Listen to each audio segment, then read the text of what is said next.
नमस्कार दोस्तों, मैं हूं डॉक्टर गुलाब। आप सबका हमारे यूट्यूब चैनल पर स्वागत करता हूं।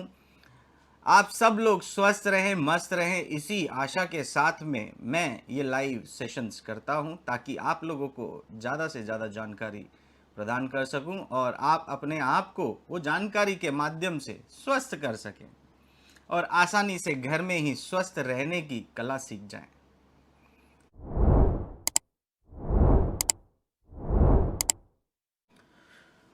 पाइल्स के गुच्छे बाहर आते हैं, मुश्किल से अंदर जाते हैं। Please guide. अनुरूप जी, अगर आप कॉन्स्टिपेशन से बचेंगे ना तो पाइल्स के जो जो पाइल्स की सूजन है, जो गुच्छे हैं, वो बाहर नहीं आएंगे, वो स्वेलिंग बाहर नहीं आएगी। और धीरे धीरे आप देखेंगे जब उपवास करते हैं तो ये आपके पूरी तरह से सिकुड़ते हुए जाएंगे और धीरे धीरे खत्म हो जाएंगे। इसके लिए आप क्या करिए, नियमित रूप से कटी स्नान का उपचार करिए। आपको ठंडा गरम कटी स्नान लेना है और इसके साथ में ग्रीन जूस का सेवन करना है, जिससे कि आपका पूरी तरह से कॉन्स्टिपेशन ठीक होगा। और आवश्यकता पड़े तो ध्यानपूर्वक एनीमा का प्रयोग करें, जिससे जो गुदाद्वार के ऊपर रेक्टम पार्ट में जो मल जमा है वो पूरी तरह से आसानी से निकल जाए। एज 52, फीमेल, मिर्गी के दौरे 30 साल से आपके हॉस्पिटल में ट्रीटमेंट के लिए ला सकते हैं क्या? घर पर क्या करेंगे?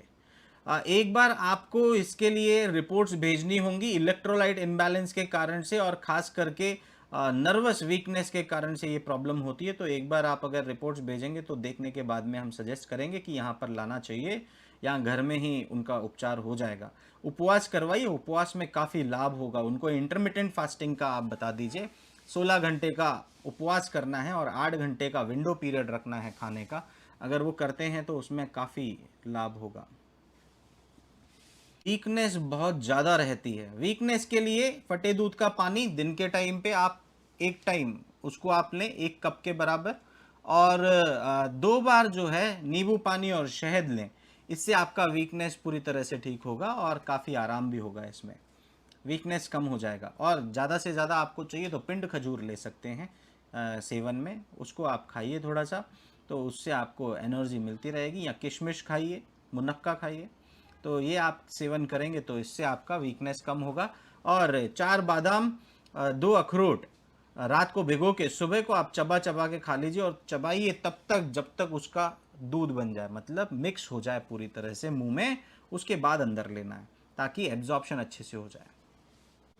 सर, 10 दिन से लूज मोशन जैसे पतले मोशंस हो रहे हैं, इवनिंग में ज़्यादा होते हैं, मॉर्निंग में डेली एप्पल लेते हैं, दिन में हिब्बात एंड नाइट में जीरा लेते आ रहे हैं, क्या करें? एप्पल को बॉईल करके लेते हैं या रॉ एप्पल लेते हैं? अगर रॉ एप्पल लेते हैं तो मैं यहाँ रिकमेंड करूँगा बॉइल्ड एप्पल कर लें और बेल फल का जूस आप पीना चालू करें दिन के टाइम पे, तो उससे आपके प्रॉब्लम जो है वो ठीक होगी। और यहाँ पर आप एक और प्रक्रिया कर सकते हैं। अगर एनीमा आप ले सकते हैं तो आइस कोल्ड वाटर एनीमा अगर आप लेते हैं तो उससे आपका जो डायरिया का प्रॉब्लम है वो रुक जाएगा और कमज़ोरी आपको महसूस नहीं होगी। सर, एज 30 हमेशा गले में खराश रहता है और कफ बनता है, क्या उपाय करें? यहाँ पर मैं आपको रिकमेंड करूँगा कि अदरक वाला पानी, उसमें आधा चम्मच शहद मिला के अगर वो रोज़ आप पीते हैं तो उससे आपके गले की खराश उतरेगी और आपका कफ भी बाहर निकलेगा। दूसरा, स्टीम इनहेलेशन का आप प्रयोग करें। स्टीम इनहेलेशन में अणु तेल के 2 ड्रॉप्स आप डाल के अगर लेते हैं तो उससे कफ एक्सपेक्टोरेंट है, काफ़ी कफ आपका निकल जाएगा उसमें। और यहाँ पर एक और चीज़ आप कर सकते हैं कि पाइनएप्पल के जूस का सेवन करें। पाइनएप्पल का जूस जो है वो आपके कफ को दूर करेगा और आपके लंग्स को भी स्ट्रांग और हेल्दी बनाएगा, ताकि कफ जो बन रहा है वो रोज का रोज निकल जाए। Sir, lower back pain, side में पेन रहता है और पूरी बॉडी में पेन रहता है, मोशन क्लियर नहीं होते हैं, त्रिफला लेने से भी मोशन सेंसेशन नहीं होता, भोजन में घर का बना ही लेते हैं, कम मसाले नहीं, मसाले बंद करने पड़ेंगे सर। जहर थोड़ा सा खाओ या ज़्यादा खाओ, जहर जहर है। तो तकलीफ़ जो है वो आपको ध्यान देने वाली बात है यहाँ पर। मसाले आप पूरी तरह से बंद करें और कुछ दिन आप केवल शाम के समय खिचड़ी का प्रयोग करें, और ध्यान रखें कि आप सैलेड्स और फ्रूट्स अधिक मात्रा में सेवन करें। तो पका हुआ भोजन केवल एक ही बार लें, दोनों बार आप पका हुआ भोजन ना लें। एक बार पका हुआ भोजन लें और नाश्ते में आप जूसेस लें तो वो बेहतर रहेगा। गैस भी बहुत बनती है, वेट भी कम हो रहा है, कृपया सुझाव दें। यहाँ पर मैं आपको रिकमेंड करूँगा, गैस बन रही है तो मेथी पानी या जीरा अजवाइन पानी, इन दोनों में से आप कोई भी एक इस्तेमाल करें रात को सोने से पहले। इसमें आपको काफ़ी आराम होगा। और अगर आप जीरा अजवाइन वैसे भी खा लेते हैं चबा चबा के और उसके बाद पानी पी लेते हैं, वो भी आपको हेल्प करेगा, पर पानी का डिकॉक्शन जो है वो जल्दी आराम देगा। अगर आपको पेट में जलन होती है, गैस के साथ में जलन भी है, तो सौंफ का पानी लें। सौंफ भिगा दें 1 से 1.5 घंटे के लिए और उसको छान के उसका पानी आप पी लें, वो आपको काफ़ी मदद करेगा। नेक्स्ट है आलू का जूस कब कितना मात्रा में लेना चाहिए, ऑल्सो इट्स बेनिफिट। आलू का जूस जो है, रॉ पोटैटो जूस जो है, वो आपके यूरिक एसिड लेवल्स को कम करने में सहायक है, खास करके अर्थराइटिस की प्रॉब्लम में। ऑस्टियोआर्थराइटिस है, रोमेटॉइड अर्थराइटिस है, गाउटी अर्थराइटिस है, जहां पर बोन्स का इन्फ्लेमेशन हो रहा है। तो बोन्स के इन्फ्लेमेशन को कम करने के लिए रॉ पोटैटो जूस देते हैं। तो इसमें आप एक पोटैटो यानी एक आलू कच्चा छिलका उतार दीजिए, छोटे पीसेस डाल के मिक्सी में डाल दीजिए और आधा गिलास पानी डाल के आप उसको अच्छे से ब्लेंड कर दीजिए, मिक्स कर दीजिए। फिर छान के 1 कप के बराबर वो जूस आप सेवन करें, और दिन में एक ही बार लेना है। कोशिश करिए रात के टाइम पे सोने से पहले अगर लेते हैं तो उसका असर अच्छा मिलता है और जोड़ों में दर्द नहीं होता सोने के टाइम पे, तो दर्द में भी काफ़ी आराम होगा। बुखार रहता है और कमज़ोरी रहती है, हो रही है, कोई उपाय बताएं। फटे दूध का पानी आप लीजिए दिन में 2 बार, सुबह के टाइम और शाम के टाइम। रात को सोने से पहले आधा चम्मच सौंठ और आधा चम्मच शहद मिला के वो ले लें। पेट पर ठंडे पानी की पट्टी रखें, सर पर ठंडे पानी की पट्टी रखें, और एनीमा अगर आप लेते हैं तो एनीमा ले लें, उससे आपको काफ़ी आराम होगा। पेट को ठंडा करने के लिए कौन सा जूस लेना है? सबसे अच्छा है ऐशगार्ड जूस, पेठे का, सफ़ेद पेठे का जूस अगर आप लेते हैं तो पेट को ठंडक पहुंचेगी। और इसके साथ में अगर आप सफ़ेद पेठे का जूस नहीं ले रहे हैं तो पत्ता गोभी का रस ले सकते हैं, उससे भी आपको ठंडक पहुंचेगी। वो नहीं ले रहे हैं तो लौकी का रस ले लें, उससे भी आपको ठंडक पहुंचेगी। स्किन प्रॉब्लम में कौन सा जूस लेना है? स्किन प्रॉब्लम में खास करके मैं रिकमेंड करता हूं कि 1 महीने के लिए सुबह शाम गाजर का जूस अगर आप लेते हैं तो उससे स्किन हेल्थ अच्छा रहेगा। और ऐसा भी कर सकते हैं, एक टाइम गाजर का ले लिया और एक टाइम आपने मौसमी ले लिया, तो विटामिन सी भी मिलेगा, विटामिन ए भी मिलेगा, तो हीलिंग उससे बहुत अच्छी हो जाएगी। नमस्ते जी, thanks. In USA no available बेलफल, व्हाट वी यूज़। बनाना आप यूज़ कर सकते हैं मिल्क के साथ में ऐड करके, तो banana and milk you can add and you can consume. यहाँ पर एक और चीज़ मैं यहाँ रिकमेंड करूँगा कि अगर वहाँ पर यूएस में आपको पतंजलि का कोई शॉप मिले तो वहाँ पर बेलफल का चूर्ण मिल जाएगा, तो वो बेलफल का पाउडर आप जो है कंज्यूम करें।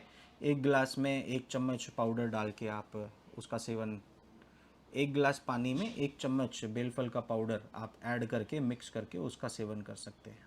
क्वेश्चन पूछा है रोहित कुमार जी ने, gut problem cause dry eyes. Dry eyes के लिए आपको मैं यहाँ पर रिकमेंड करूँगा कि अगर आप त्रिफला पानी से आई वॉश करते हैं तो आपका ड्राइनेस पूरी तरह से कम हो जाएगा। और आपको सबसे पहले रूट कॉज पे काम करना है, गट प्रॉब्लम को ठीक करना है। तो गट प्रॉब्लम में आईबीएस का प्रॉब्लम है, कॉन्स्टिपेशन का प्रॉब्लम है, गैस का प्रॉब्लम है, ब्लोटिंग का प्रॉब्लम है, वो आपको देखना होगा। त्रिदोष नाशक प्राकृतिक उपाय एक वीडियो है हमारा यूट्यूब पे, 1 घंटे का है, जिसमें त्रिदोष के बारे में बात करी है मैंने, वात पित्त और कफ। जब आप वात पित्त और कफ के बारे में पूरी तरह से समझ जाएंगे, कौन सी चीज़ें हैं जो वात दोष बढ़ाती हैं, कौन सी चीज़ें हैं जो पित्त दोष बढ़ाती हैं, और कौन सी चीज़ें ऐसी हैं जो कि कफ दोष बढ़ाती हैं, और हमारे शरीर पे तीनों का प्रभाव क्या है और कौन सी चीज़ें हमें अवॉइड करनी है। जब आप ये करेंगे तो इससे आपको काफ़ी लाभ होगा और आपको पूरी तरह से आसानी से अपनी प्रॉब्लम को ठीक कर सकते हैं। तो आप ध्यान रखें, वो वीडियो आपको ज़रूर देखना है। रमेश गर्ग जी हमारे साथ में जुड़े हैं, अभी रिसेंट ही हमारे डिटॉक्स प्रोग्राम में आए थे आप, और आपने प्रयोग किया है। यूज़फुल हैं, बहुत यूज़फुल हैं। और बेल फल का जूस और पेठे का जूस अगर आप लेते हैं तो काफ़ी इफ़ेक्टिव है। और पंजाब से आप हैं रमेश गर्ग जी, और हम आपको याद भी करते हैं। और संपर्क में रहिएगा, आप व्हाट्सएप मैसेज करते रहिएगा, ताकि कभी भी अगर आपको आवश्यकता पड़े कि भाई स्वस्थ रहने के लिए कुछ चाहते हैं कि कुछ योगदान या कुछ मार्गदर्शन हमारी तरफ से मिलता रहे, तो हम अवश्य देते रहेंगे। और आप स्वस्थ रहें, तंदुरुस्त रहें, यही हम ईश्वर से प्रार्थना करते हैं।